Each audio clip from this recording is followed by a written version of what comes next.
What's up, beer geeks? I'm Chris Cohen. I'm Chris Crowe. And we are advanced Cicerones and beer scholars, and we're doing a classic styles comparison today between Weihenstephaner Vitus, Weizenbock, and St. Bernardus Tripel, which I thought was going to be kind of clear, but turns out pretty darn difficult.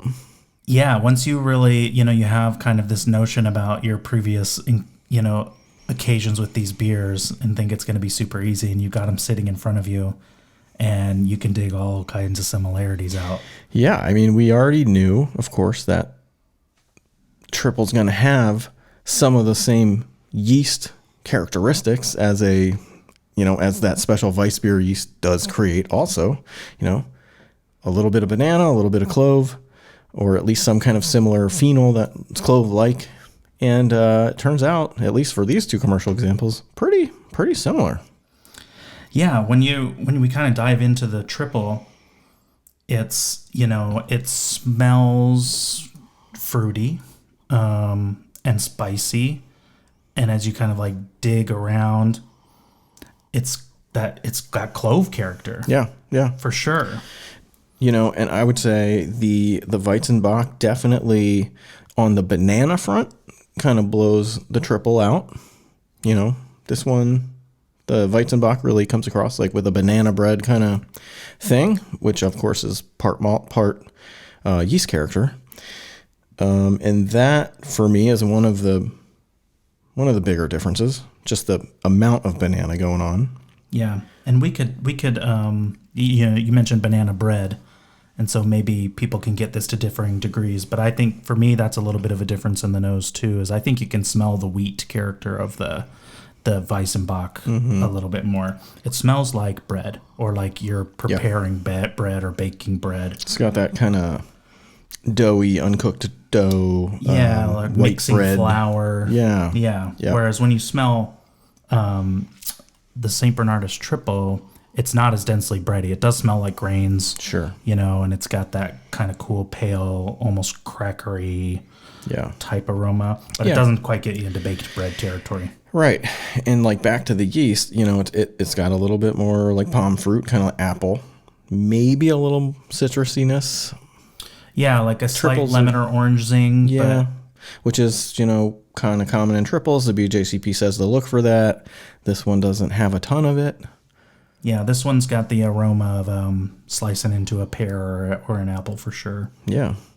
So it turns out, by aroma alone, kind of tough if it's a blind tasting. I mean, we watch ourselves pour it, so we know which is which, but in a blind tasting, that would be tough. So then you have to go past just the aroma if you're not already nailing it. If you're not getting, this is definitely banana bread, so I know it's a Weizenbock, or there's not some standout level of citrusiness because maybe it's not St. Bernardus, maybe it's another one that's more citrusy, and so it gives it away that it's a Tripel. Then you have to go to the next step, which of course is to taste it, and which is kind of where the magic happens here, right? Yeah, that's where this one becomes more obvious. Yeah, if you take a sip of the Tripel, for example, it is like shockingly drinkable in body. Very dry. It's super dry. Super bubbly and effervescent. The bubbles just kind of, all pop. Mm-hmm. And then, the body is, I wouldn't call it thin, but it's... relative to the Weizenbock, it comes across as thin. And for an 8% ABV beer. Right. A surprisingly drinkable, I hate that term. The BJCP uses that term, and certain other ones that I personally dislike. Yeah. Drinkable is one of them. But what they mean by that is that it is, it's to them, I think it's, some combination of a well balanced and also a fairly dry. Right. And then, you take one sip of the Weizenbock. It's dense. It's immediately dense. In comparison, you can almost chew it. Mm-hmm. And it's creamy. Mm-hmm. It almost gives you like a vanilla thread. Right. Everything balances sweeter on Weizenbock. That vanilla, that's a good call. Everything balances drier on the Tripel. Right. Yeah, so once you get it in your mouth, it becomes a little more obvious. The Tripel is super thin. well, I shouldn't say thin. It's super dry. It's thinner, and it finishes very cleanly, not in the yeast clean way, but sort of, I would say it doesn't have a lot of lingering kind of characteristic the way that this Weizenbock, which comes across as kind of a little sweeter and a little denser, and it really kind of just sits in there after you swallow. True.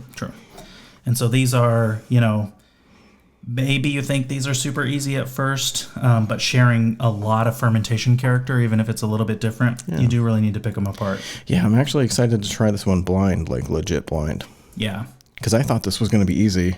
I mean, we picked these two beers to compare because we knew that they did share a fair amount of fermentation qualities, but I thought it would be more obvious. I thought it'd be like, boom, clove and banana, done, versus, Belgian character. And it's just not as obvious as we thought. It's a fun one to sit down with, too, because they are both quite pale. Yeah. Yeah. Like a lot of German Weizenbocks are quite dark, and this one's not. It's very, very pale. Right. And so that's what can play some mind tricks, too. You got to remember when you're drinking these styles that some of them have a very wide color range. Right. So you don't too prematurely count one out. Yeah. I mean, if you were getting these on a tasting exam and in your multiple choice questions answer bank, you had Weizenbock, you might, but you got this beer given to you, you might say, well, I know it's not a Weizenbock because it's not that dark. This is a Weizenbock. Yeah.